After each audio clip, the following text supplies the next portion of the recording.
머리가 길었을 때는 엄청난 힘을 발휘하지만 머리가 잘려버린 후에는 일반 보통 사람처럼 힘이 없어져 버린 사람 삼손의 이야기가 있습니다. 교력을 지녔지만 여인 앞에서는 한없이 작아진 사람이기도 했는데요. 이러한 삼손의 이야기는 밀턴의 서사시의 주제에서도 등장하고 생상의 오페라 주제로도 사용이 될 만큼 세상 사람들에게도 아주 널리 알려진 이야기가 삼손의 이야기라고 할 수 있을 것입니다. 오늘 우리는 사사기 13장의 말씀을 읽었는데 이 말씀은 그 삼손이 태어나게 된 그 이야기를 오늘 본문에서는 다루어 주고 있습니다. 삼손이 태어나게 된 그 당시의 상황이 어떠한 상황이었으며 어느 가정에 어떠한 과정을 통해서 삼손이 태어나게 되었는지를 오늘 본문의 말씀은 간략하게 설명해 주고 있습니다. 오늘 읽은 말씀 1절부터 가만히 살펴보면 언제 태어나게 되었는가, 이스라엘 민족이 다시 하나님 앞에 악을 행했다고 하는 표현부터 시작되는 것을 볼 수가 있습니다. 이스라엘 민족이 다시 악을 행한 것이죠. 그렇게 악을 행했다고 하는 것이 새삼스럽지는 않습니다. 왜냐하면 이스라엘 민족은 툭하면 하나님에게서 떠나버리고 하나님을 배반해 버린 전력이 있기 때문인 것이죠. 사사기의 말씀을 읽어보면 그러한 사이클이 계속해서 반복되는 것을 알 수 있습니다. 이스라엘 민족이 하나님을 버리고 우상을 섬기는 길로 나가게 되었을 때 하나님께서는 그 이스라엘 민족을 징계하셨습니다. 이방 민족을 들어서 징계하셨는데 그 이방 민족들의 압제 속에서 고통스러워할 때 이스라엘 민족은 하나님 앞에 울부짖기 시작했습니다. 하나님을 찾기 시작했습니다. 우상을 섬기면 행복한 줄 알았는데 그 우상을 섬기면 오히려 더 고통스러운 것을 체험하고 나서야 그때서야 하나님 앞에 울부짖었는데 그럴 때마다 하나님께서는 구원해 주셨습니다. 사사를 세워주셔서 그 사사가 이스라엘 민족을 구원해 주는 이야기가 나오고요. 그래서 어느 정도 그 사사 밑에서 잘 지내다 보면 이스라엘 민족들은 금세 또 죄를 범합니다. 하나님에게서부터 또 떠나버립니다. 어쩌면 우리들의 모습과 마찬가지죠. 우리들도 힘든 일이 있을 때는 하나님을 찾습니다. 망가졌을 때는 하나님 앞에 도움을 구합니다. 그런데 문제가 해결되고 나면 언제 그랬냐는 듯이 우리는 하나님을 잊어버릴 때가 너무나도 많고, 평안할 때면 하나님을 찾지 않고 그냥 세상의 길로 나아가 버리는 경우가 얼마나 많은지 몰라요. 그런데 그런 때 하나님께서는 다시 이스라엘 민족을 징계하셨습니다. 이방 민족을 들어서 또 징계하시면 그때 다시 또 회개하고 하나님 앞에 돌아오고, 그래서 어느 정도 괜찮아지면 또 타락하게 되고, 그러면 또 징계하고, 이러한 일들이 계속 반복되어 왔는데 오늘 13장 1절에서의 이 말씀도 역시 똑같은 말씀으로 시작되는데 이스라엘 민족이 다시 하나님 앞에 범죄했다고 하는 말로 기록하고 있습니다. 만일 우리가 하나님이라고 한다면 이런 사람들을 어떻게 했을까요? 만일 우리들에게 이런 일들이 발생한다고 한다면 우리들은 어떻게 반응했었을 거라고 생각하십니까? 아마 우리는 더 이상 용서하지 않았을런지도 모를 겁니다. 우리 가게에 종업원이 필요해서 종업원 한 명을 알바로 데려다 놨는데 그 알바가 열심히 일하기는커녕 게으르고 손님들과는 다투고 말다툼을 하고 불친절하게 하면서 손님을 쫓아내버리는 그런 종업원이 있다고 한다면 한두 번 경고를 할 겁니다. 그러지 말라고. 그런데 또 반복하고 또 반복하면 어떻게 해야 되나요? 어떻게 하실 건가요, 여러분? 아마 해고시키고 말 겁니다. 하지만 놀라운 것은 하나님께서는 그렇게 해고해버리고 끝나지 않았어요. 하나님께서는 그 이스라엘 민족을 향해서 구원자를 베풀어 주시고, 그리고 구원해 주시고 다시 보듬어 주십니다. 그러다가 또 이스라엘 민족이 또 죄악을 저지르고 나가면 또 징계하시는데, 그들이 또 울부짖으면 또 보듬어 주셔요. 또 참고 또 참고 또 보듬어 주시는 일을 계속해서 반복해 주고 계시는데, 오늘 이 사사기 13장의 말씀에서도 이스라엘 민족이 블레셋 민족 가운데 40년 동안 고통을 당하다가 하나님 앞에 울부짖을 때, 하나님께서 다시 그 이스라엘 민족을 불쌍히 여기셔서 그래서 삼손을 아기로 태어나게 해 주었다고 하는 이야기가 기록되어 있는 것입니다. 하나님께서는 왜 이렇게 또 용서해 주고 또 용서해 주시는 그 이유가 무엇이겠습니까? 왜 그럴까요? 그것은 바로 하나님은 사랑이 많으신 아버지이시기 때문에 그렇습니다. 단순히 사장님이 아니라, 단순히 어떤 주인이 아니라 아버지이시기 때문에. 아버지는 누굽니까? 자기 자식이 아무리 못나고 자기 자식이 아무리 잘못된 길로 간다고 할지라도 버리는 것이 아니라 끝까지 그 아이를 살리기 위해서 최선을 다하는 것이죠. 자신의 모든 것을 다 내어주면서까지 끝까지 사랑해 주는 거죠.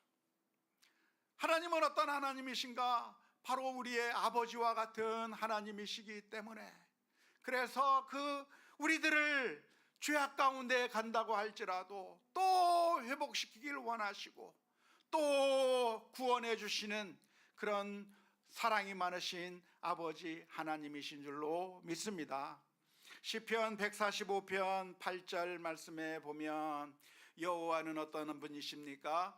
여호와는 은혜로우시며 긍휼이 많으시며 노하기를 더디하시며 인자하심이 크시도다.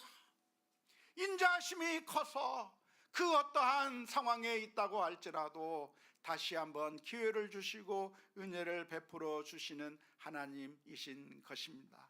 그래서 우리에게 소망이 있는 것이죠. 우리에게 소망이 있다고 한다면 그것은 우리의 능력에 달린 것이 아니고 우리의 재능에 달린 것이 아니고 내가 무엇인가 대단한 것을 해낼 수 있어서 우리에게 소망이 있는 것이 아니에요. 우리는 어떤 존재입니까? 늘 실패하고 넘어지는 거죠. 우리는 마음을 대단하게 먹지만 그 마음대로 살 수가 없는 게 우리들의 마음이에요.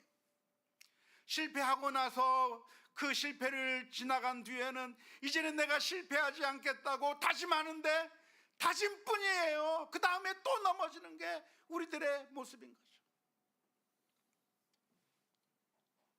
그런 우리들에게 어떤 소망이 있습니까? 우리에게는 소망이 없지만, 그러나 우리와 같은 그런 연약한 자들도 하나님께서 사랑하사 하나밖에 없는 그 아들을 십자가에 내어주시기까지 사랑하신 하나님의 그 놀라운 사랑, 하나님의 사랑은 변하지 않고 흔들리지 않고 그 어떤 것도 하나님의 사랑에서 우리를 끊을 수 없다고 하는 그 한 가지 사실 때문에 저와 여러분들에게 소망이 있는 줄로 믿습니다.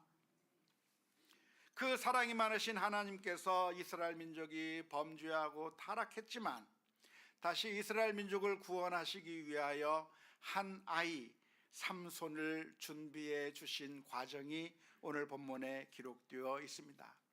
하나님께서 선택한 한 가정이 어떤 가정이냐면 12지파 가운데서 단지파에 속하는 마노아라고 하는 사람의 가정에 하나님께서는 삼손을 허락해 주셨습니다. 이 마노아의 가정은 어떤 가정이었나요? 이 마노아의 가정은 안타깝게도 자식이 없었습니다. 오늘날에야 아기가 없다고 하는 게 큰 문제가 되지 않습니다. 하나님께서 아기를 주시면 주신 것이고 안 주시면 안 주신 것이고 크게 문제될 것이 없는 것이죠.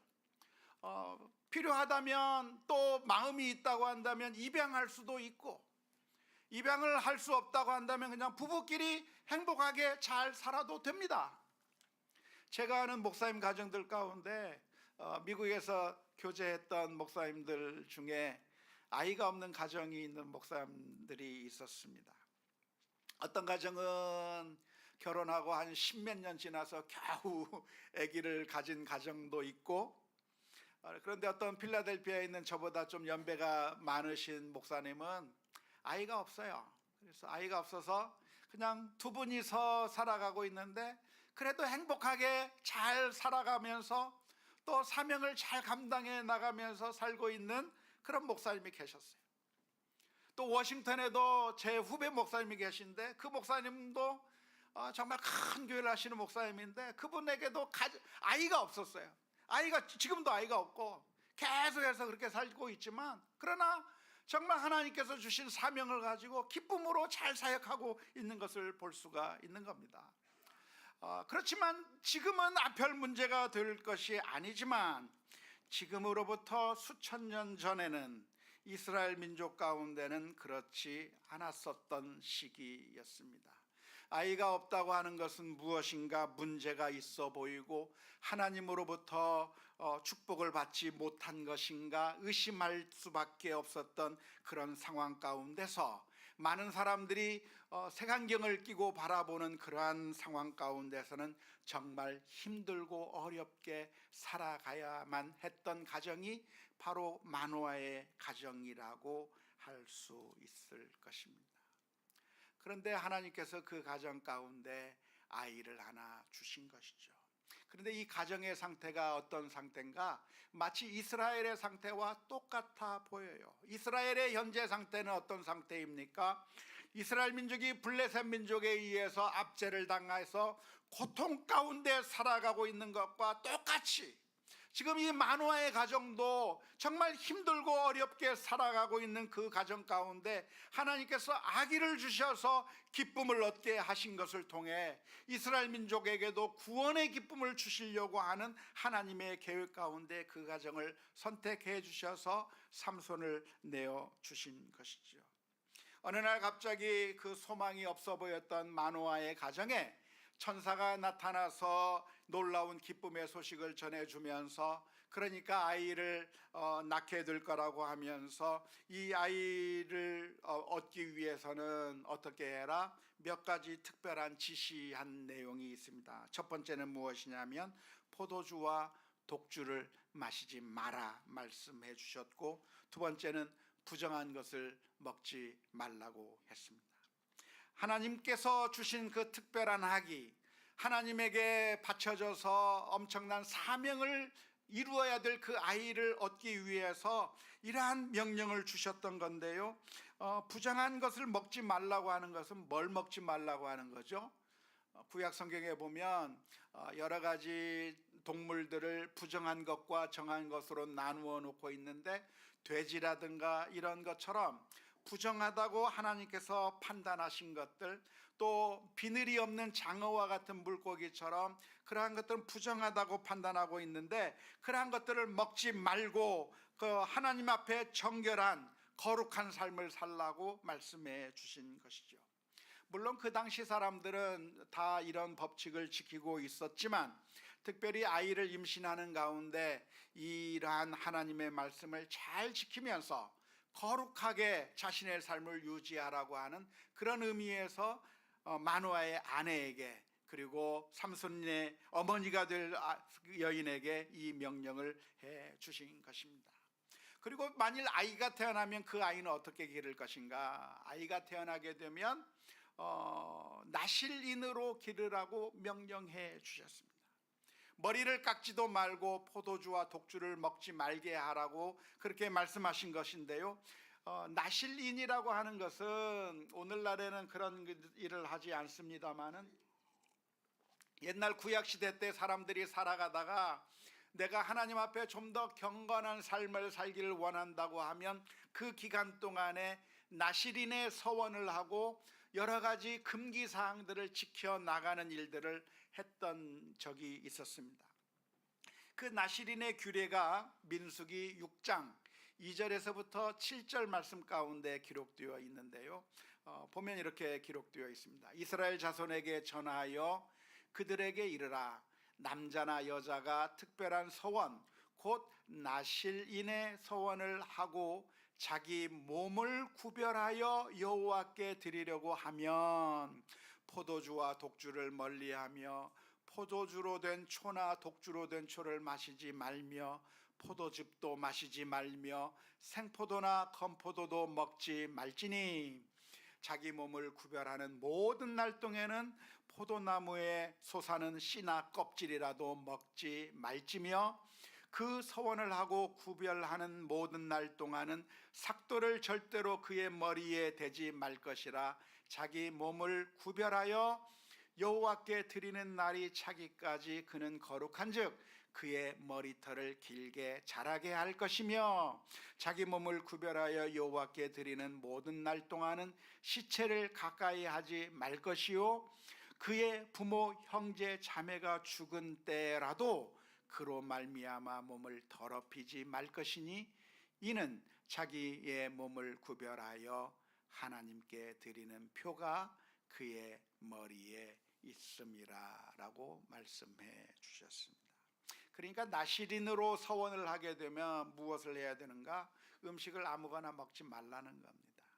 대표적인 것이 포도주, 독주, 그런 건 아예 먹지도 말고 쳐다보지도 말라. 심지어 포도 씨나 껍질도 먹지 말라. 아무튼 내가 단정한 삶을 살아야지 포도주와 독주에 취해서 살면 안 된다고 그렇게 강하게 말씀해 주고 계시는 거고요. 쾌락을 즐기며 살기보다는 내가 하나님 앞에 단정한 삶을 살도록 말씀해 주고 계시는 것이죠. 머리를 깎지 말라, 또 시체를 가까이 하지 말라. 시체를 가까이 하지 말라고 하는 것은 시체라고 하는 것은 당시 부정하게 여겨졌는데 그것을 만짐으로 말미암아 내가 부정하게 되기보다는 내가 그런 부정한 것에서부터 좀 멀리해서 자신을 더럽히지 말고 하나님 앞에 거룩하게 서라고 말씀해 주시는 겁니다. 머리를 깎지 말라고 한 이유는 왜 그랬을까요? 저도 잘 모르겠어요. 제가 다 아는 것은 아니니까요. 아무튼 머리를 깎지 말라고 했는데 무슨 이유인지는 정확하게 잘 모르겠지만 전반적으로 이 나시린의 규례를 가만히 생각해 보면 어떤 것이었는가? 보통 사람들처럼 살지 말고 특별하게 살라는 거예요.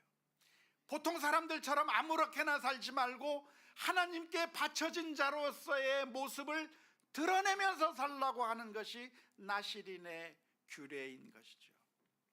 그 옛날 우리나라 아주 옛날에는 유교가 지배하던 조선시대 때 양반들은 어떻게 행동을 했습니까? 걸어갈 때 손을 뒷짐을 지고 팔자걸음을 하면서 어슬렁어슬렁 천천히 걸어갔어요. 불이 나도 어떻게 해요? 불이 나도 안 뛰어가요. 천천히 걸어요. 왜요?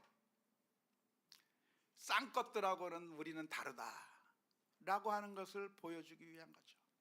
이게 뭐 좋은 것은 아니죠. 잘못된 것이긴 하지만 유교 시대 때 그것이 유교가 지배하던 그 시절에 우리나라 양반들은 우리가 저 배우지 못한 사람들, 근본이 없는 사람들과는 전혀 다른 특수한 존재들이고 우리는 무언가 선택받은 대단한 존재라고 하는 것을 보여주기 위해서 급해도 뛰지 않았던 거죠. 천천히 걸었던 거죠. 그걸 통해서 우리가 다르다고 하는 것을 보여준 것이라고 할 수가 있겠는데요. 나시린의 서원도 역시 마찬가지예요.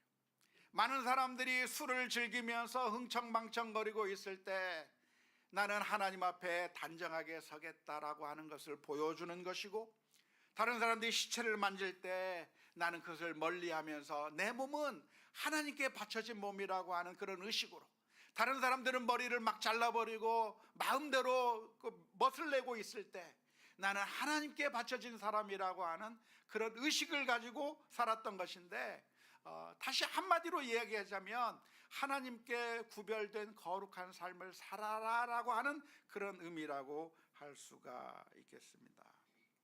보통 이런 나시린의 규례는 일정 기간 동안만 하는 겁니다.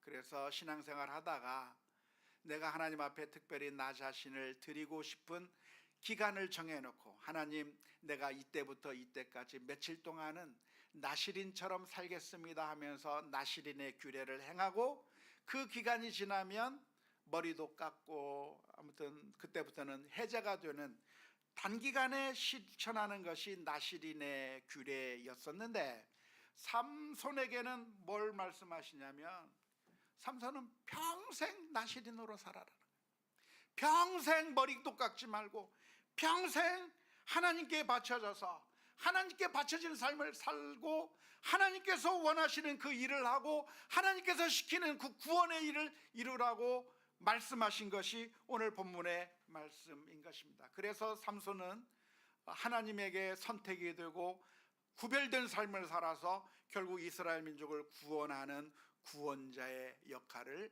감당하는 사사가 되었던 것입니다. 물론 이 삼손이 이러한 것을 끝까지 잘 지켰습니까? 실패했습니까? 실패했어요. 적어도 두 가지에서 실패를 했는데, 첫째는 시체를 만졌어요. 물론 사람의 시체는 아니지만 사자의 시체를 만지고, 그리고 거기서 나는 꿀을 따는 하나님의 지시를 거역하고 자신이 나시린이라고 하는 사실을 망각한 행동을 했던 것이 시체를 만졌던 것이고요. 또 하나의 실패는 어디에 있습니까? 머리를 자른 것이죠. 아내의 꾀에, 아내의 말에 속아서 결국 머리가 잘려져 버리는, 그래서 불완전한 사사가 되고 말았고 불완전한 구원자가 되고 만 것이죠.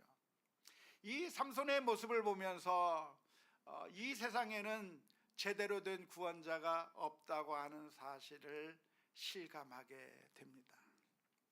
우리를 위해서 어디 좋은 사람 없을까? 우리에게 좋은 지도자가 없을까?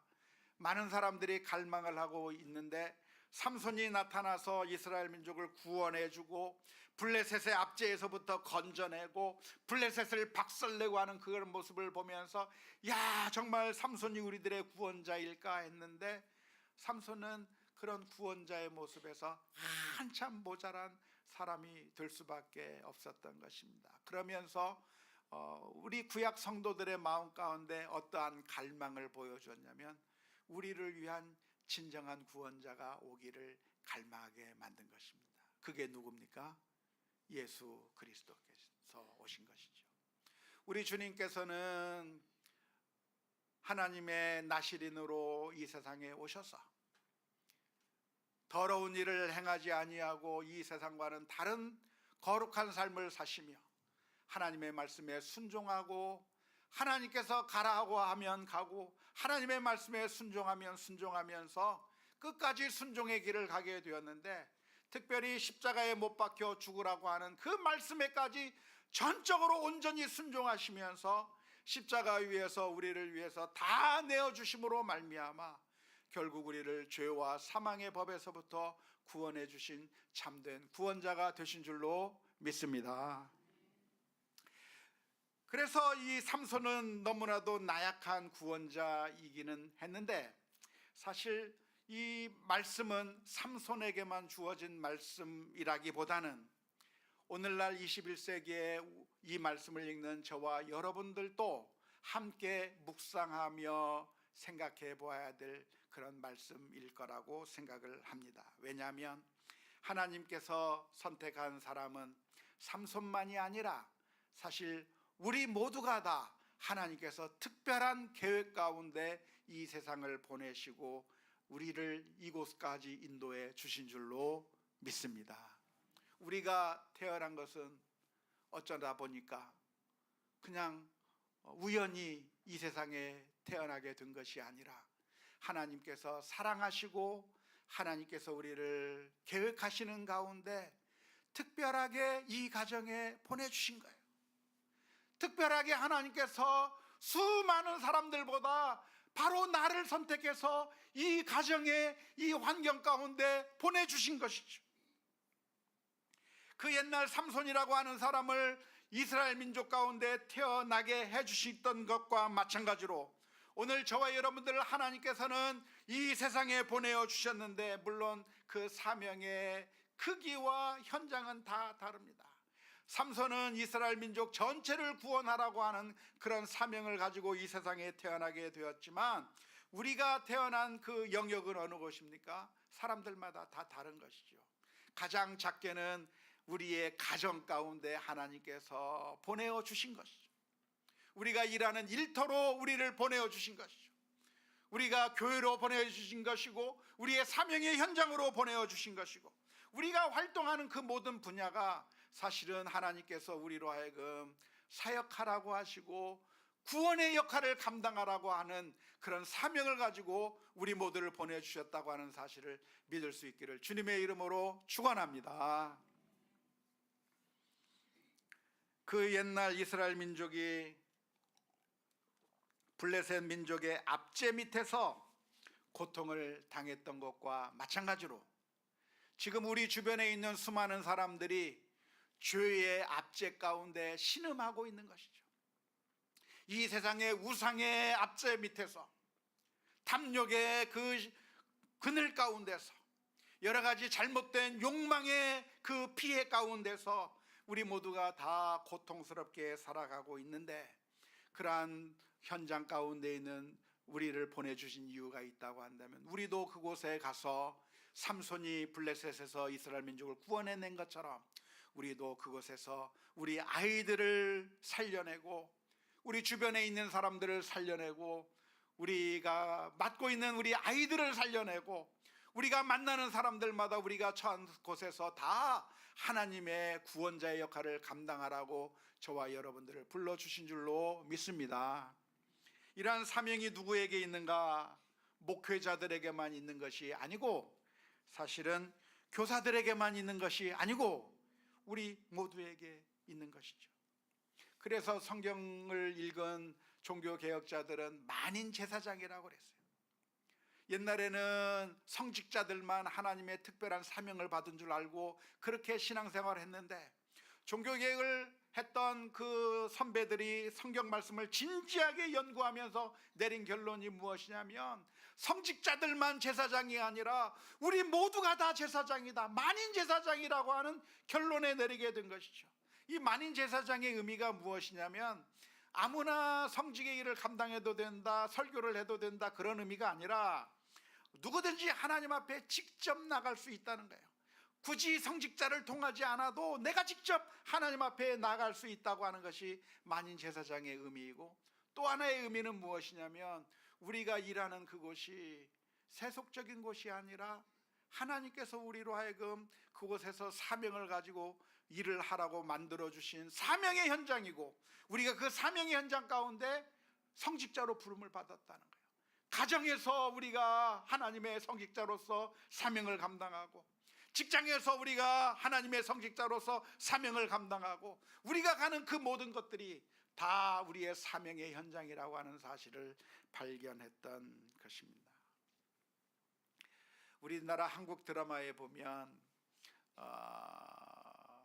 흔히 나오는, 늘 사용되는 주제가 하나 있는데, 띠이 하나 있는데, 출생의 비밀을 알고 깜짝 놀라는 스토리입니다. 늘 나오는데 또 늘 재밌어요. 어느 날 자기가, 주인공이 자기가 엄마 아빠의 딸이 아니라는 것을 발견하게 됩니다.